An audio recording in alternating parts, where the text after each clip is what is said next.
The rookie D linemen are juiced up. The wide receivers are in an all-out fight for roster spots. Risers and fallers today on Locked On Chiefs. From the land of the free and the home of the Chiefs, this is the Locked On Chiefs podcast. Welcome back, everybody. It's your Friday edition of Locked On Chiefs. We're going to get into everything going out there, and I'm really excited about who is starting to make the noise on that defensive front. We're brought to you today by eBay Motors, our friends and sponsors. They want to get into helping you win your championship, whether it's your team or whether it's your car. You can get in there. It's the same everywhere you go. Parts that fit on the cheap that get you where you need to be. Stay in the game with eBay's guaranteed fit. You can find it at ebaymotors.com. Get after it and check out that guaranteed fit. Only for U.S. customers, eligible items only, and exclusions do apply. I'm excluding a couple of things until later. Later, we're going to talk risers and fallers and what are the warning signs going on right now, injury-wise, at Chiefs camp. The wide receivers are battling, and guys are starting to making their points made.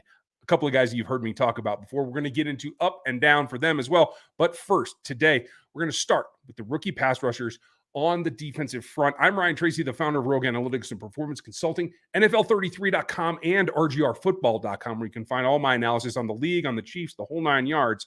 Make sure you get subbed on the Substack at NFL33.com. Thanks for making us your first listen here on Locked On, though. Make another Locked On show your next one, because we're here 5 days a week for all of you guys, especially you everydayers, but you guys already know that. If you want to get in on the action, make sure you sub and hit the bell here on YouTube, because that is how you're going to get the notifications when we go live. This one, I had to put off a little bit, so not live tonight, but tomorrow I'll look to doing that again. And if you want to get all the instant information, make sure you get on the text line. It's 816-357-8781, and you can get in right now. Go ahead and text us there, and everything else will follow. I'm excited. We go through every day, and every day you get inundated with reports back and forth. But I have some eyes out at camp as well that are helping me pick out a couple of things that I think are going to be truly crucial down the line. And one of them is how the rookie pass rushers develop. Obviously, we know the situation with Chris Jones is at an impasse at this point. It will get resolved eventually, but you're going to need some help. I saw from Turk Wharton here today. We'll talk more about him later, but he's just one guy on that defensive front rotation that needs to start stepping up. Charles Omenihu missed today with a strained calf. So you got to see who gets the next opportunity. And two guys stood out. Both guys that can play inside out, but I think really have a home at one position or the other. First, Felix Anudike-Uzomah, who's been starting to come on, starting to feel that kind of rush that, hey, I'm getting the click of this and I'm getting more comfortable. Had a couple nice pass rush reps today. By all accounts, was a guy that was on the rise for where he's been consecutively here. Saw some reps against the twos, a couple of tackles that were rotating pretty heavily from what I saw. And I think that's a really positive note for Felix, because whether or not you're going to reduce Omenihu down consistently, or if it's just going to be kind of a matchup dependent game plan type move, you got to have wave after wave after wave of pass rushers. Felix is going to have to get there. As a first round pick, there's a lot of pressure on him, but I think he's starting to round into shape. And I think that's only because he missed the OTA sessions, and that catch up phase is what we've been witnessing so far in camp. That's pretty normal. When you start behind the curveball because you're not able to participate in OTAs, as much as mental reps will help you get prepared, the actual physical reps are the things that get you ready to be on the field. And I think that's what he was missing out. So I've been waiting patiently. We started to see a little bit inkling, but today it seems like he actually turned a bit of a corner and is ready to contribute, ready to really push that. And the guy's got juice. We can't deny that. We've seen it on film from K-State. We've seen him when he is comfortable. When Camp first started, you see his personality come out a little bit. John with Wanya as well. I think that all settles down into the way that you attack the pass rush. It's not just coming off the ball quickly, which he can do. It's also having a plan and having the ability to adapt to what you're getting from the offensive tackles in the league. He's been his first 10 days of reps against NFL talent. So I'm pretty excited about where he's at. And again, with Mike Dana out with a calf, Omenihu out with a calf, those are two guys that could man the edge and two guys that are going to get a lot of reps because the defensive staff trust them. To have Felix be able to come in, filter in, and now bring a little bit of juice like you saw George bring late in the season last year, That's what we're looking for. And then the one that I'm really excited about, because it's been a long time coming, and Daniel Wise has been getting Chris Jones's reps at defensive tackle, but this guy's been lurking, waiting in the wings, and Keondre Cobrun decided to just destroy dudes today. And he was all over, pushing the pocket, ripping the pocket, getting through the A-gaps. Looked like he did at times at Texas again. Again, it was not against, it's not like he was beating up Creed and Trey or anything, but it looks like he's starting to get the feel for it himself as well. And he's a guy that I really do feel, much like Colin Saunders, despite their, 330 plus weight, and guys that don't look like they're going to be super explosive, they are. And I'm not gonna compare Keondre Cobrun to Colin Saunders forever, because Colin is an elite athlete for his size. Cobrun has that pass rush, that attack, and he's got man strength, and I really like that. That's starting to come together for him too. So when you have two guys that now are both rookies and both playing off of the positional opportunities that they have, now they get to work together. And I think that starts to come together, and you get not just, A and B, but you get a raise. The parts are more than just the sum. So I'm really looking forward to how that progresses over the next couple of days. We have the first preseason game coming, and so you can see that there's an uptick towards it. And I do think, especially for rookies, there's that kind of anticipation, almost an anxiety about getting out against NFL competition for the first time. And it does feel like both these guys are on the rise. They're playing up to that. They can see it from here now. It's a little bit more real, and they're starting to come on. We have to see more of that, but I'm really excited about the way that that's going to come together, because that rotation is going to be significant. Now, we got to talk about who's fighting for other spots, because there's a lot, and I think people are starting to come around to what I've been talking about for quite a while about some of the guys down low, or quote-unquote lower depth chart guys that are going to push to make this roster. We'll get to the wide receivers after this, but first, I got to tell you, you want to get in on this. August is here, and that means the official start of fantasy football drafting month right now. Underdog's the easiest place to get all your fantasy football and the best place for best ball. Best Ball's the mania for is right now. It's the largest fantasy football tournament ever. Get in the championship ready for your home league by using Best Ball from Underdog Fantasy. All you do is draft one live snake draft, no waivers, no trades. Underdog sets the best lineup for you every single week. Try it out with Underdog's Best Ball Mania Tournament. The largest fantasy football contest of all time is back, and it's bigger than ever. There's $15 million up for grabs in total prizes, including an absurd $3 million to the winner. Last year, the winner drafted their team in July. Visit UnderdogFantasy.com and find them in the App Store and sign up for their promo code Locked On. That'll get you your first deposit doubled up to $100. That's Underdog Fantasy promo code Locked On to get double your first deposit up to $100. Check out Underdog today. Check out Underdog today is what I'm trying to say there. And for those of you that are new to us, because we are getting not just a bunch of our everyday listeners, our locos, that's what we call them. We are getting a bunch of new people as well. You can see down here below, locos are the official supporters of Locked On Chiefs. We're getting a lot of new folks. And if you don't know me, I'm been this host since the day we started Locked On Chiefs, as has Chris Clark. We come at it from different angles, and I come from physiological strength conditioning, coaching perspective. And one thing that I always tried to emphasize is that it pays to be a gamer. It pays to raise your level of play as you get into competition. And I think that's what we're witnessing across the board for the wide receiver group. Started out hot.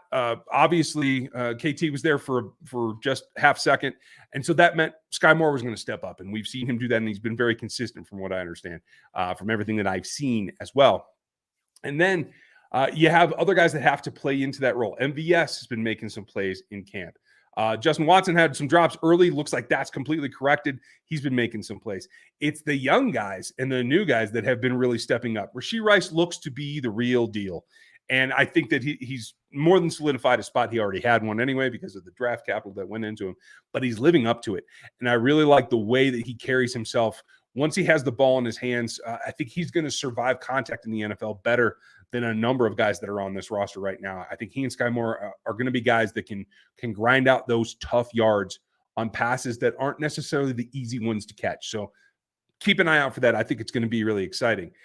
we've had the phenom that has been Justyn Ross been coming up. He continued that again today.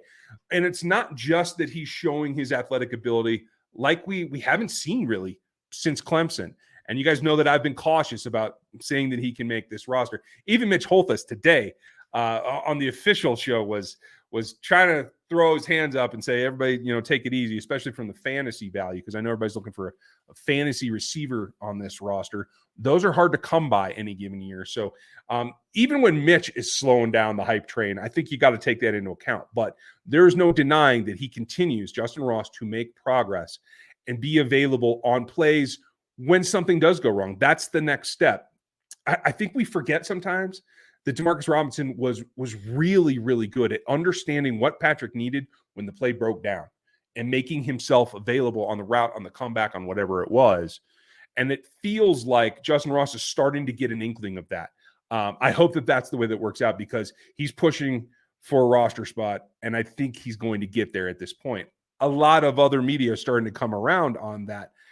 The other guy that all of a sudden, after all of this back and forth, Patrick Mahomes has a few kind words to say about Richie James, and now all of a sudden everybody that has a show in this space seems to think, oh, no, well, now he's there. We've been telling you that basically since day one about what Richie brings to this roster. Patrick is starting to trust him pretty relatively, and I think that's going to be key.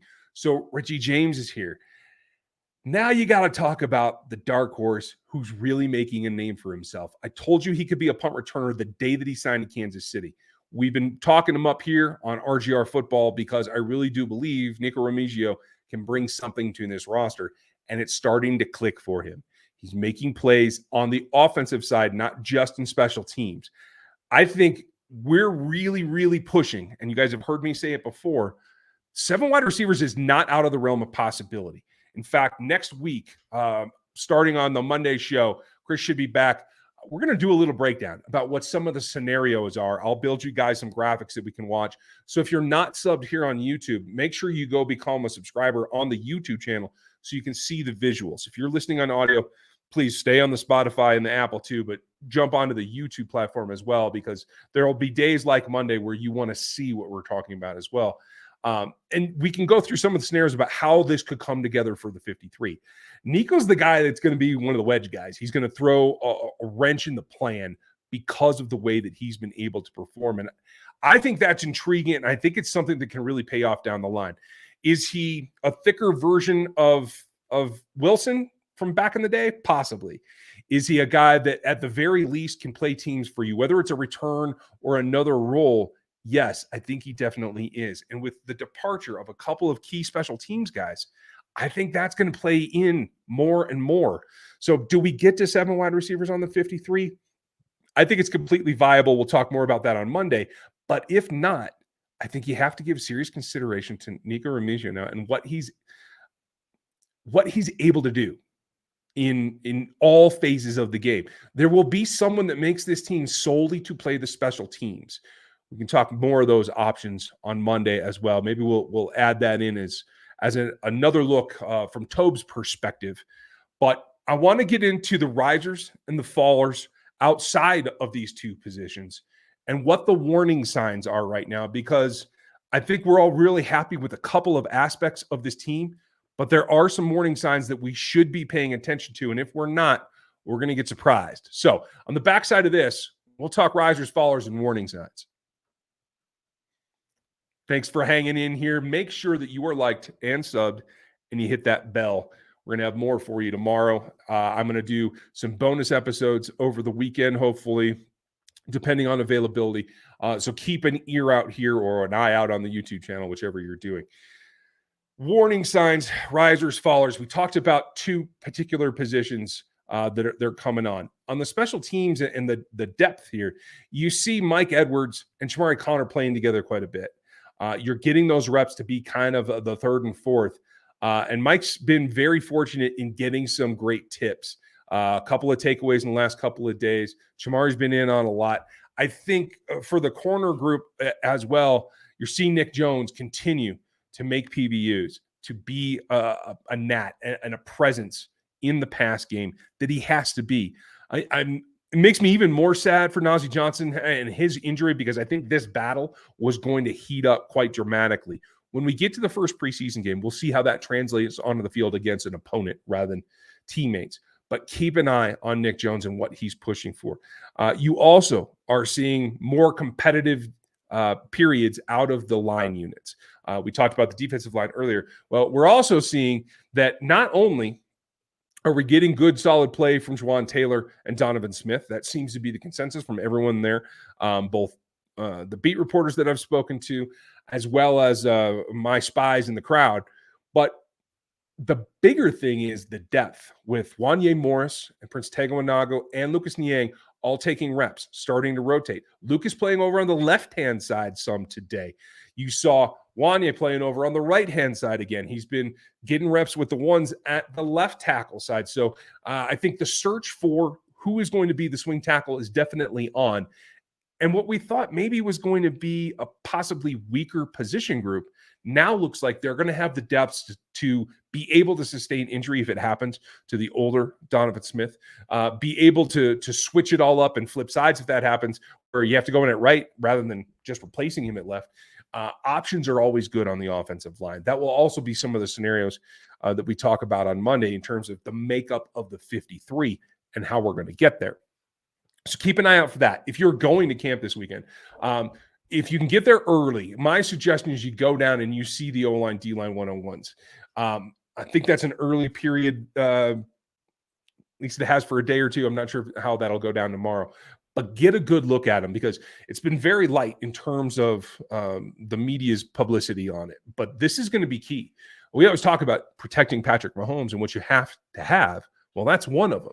There's plenty more that you really want to make sure that you're squared away in the trenches on the offensive side and that you're able to attack the passer on the defensive side. So get a good eye on that. Now, this is where we get to warning signs, and a couple of things that I am reluctantly forced to acknowledge here. And one is that L'Jarius Sneed has been out multiple days with knee issues, some swelling. I don't know if it's joint inflammation, if it's water, we'll see. But that's starting to be something we have to be concerned about. He has had a pretty light off season in terms of OTA participation, now camp participation. We got to keep an eye on that. It is another reason, though, that the team has invested so heavily in young and even rookie DBs, because they could need them. There's a great group there, but you still want to have your leader. Now, Trent McDuffie's been taking up the slack. So although L'Jarius' knee is now a warning sign, on the positive side, you have McDuffie, who I think has been able to really take some steps forward. There are folks that believe he is pushing L'Jarius to be the top corner on this roster. If that's true, Chiefs are in business, because if you have two guys that can play at that caliber, you are going to be able to stop a lot of comeback attempts and a lot of passing attacks. And that's what we're looking for. The other warning sign is Jody Fortson's shoulder is still bothering him, still not a full go. That's a little problematic because Noah Gray seems to be coming on. Matt Bushman is having a great camp by all accounts. Jody's got to get out there and show that he can do that. He seems more fit. He feels more rocked up from what we've seen of him, and I'm hopeful that he can put it together. I know some fans are getting to the ends of their rope. I don't know that the staff is, but we're going to have to keep an eye on that. And then secondarily, Drew Trank will miss practice today as well, and that's a little bit of a concern. It looks like there's something going on the right side of his body, lower body, with a compression sleeve on his right leg. That's something to keep an eye on as well. If you're at practices over the weekend, definitely keep your eyes out for what's going on there. And let's review real quick. There is practice on the 4th. There is practice on the 5th. There's nothing on Sunday. Sunday, August 6th is a day off, as then they come back for 3 practices and get ready for the first preseason game on Sunday. They're going to have a couple of days off there just as they get up to kickoff on that first preseason game. So keep yourselves aware, keep yourselves prepared as well. The things that I'm looking to step forward now as they get through these next couple of practices is, how does Tommy Townsend come back? Looks like he's got a ankle sprain, but it's not terribly bothersome according to what we understand at this point. And I think the big thing for me is going to see how much work does Turk Wharton start to get in. If you missed a lot of the information on Turk, we went over it yesterday. Make sure you go back and listen to that show as well. But that's where we are. Those are the warning signs and the risers and fallers here. A lot of good news coming out of camp. It's going to be about putting it all together and starting to actually prepare for ball games. That's coming in the next few practices. So enjoy camp while you can. I hope that you guys are ready. Make sure you like, sub, and hit that bell. If you want to receive text messages, information updates, if you want to have conversations with Chris and I, you can do it on our text line. Go get subbed over there at 816-357-8781, and you can get in the mix as well. I hope that you guys are prepared for a good weekend, another couple of practices. I certainly am, and we'll have more information if anything breaks on Chris Jones. We're hoping to get an update soon. Maybe the situation is thawing. We're hearing little bits and whistles, but nothing concrete at this point. So let's hope that the ice is thawing. We're going to get down there. As soon as we do, you guys will know from us. So thank you for your time. Check out another Locked On show for your favorite opponent. Maybe you want to check out the Bengals show. Maybe it's the Raiders show. I think there's good information out there. So thanks for spending your time with me today. I really do appreciate it. And for those of you that have been asking, yes, Chris is going to be back with us next week. You're going to get a look at him, and we will go from there. So thank you all for your time today. Enjoy your weekend.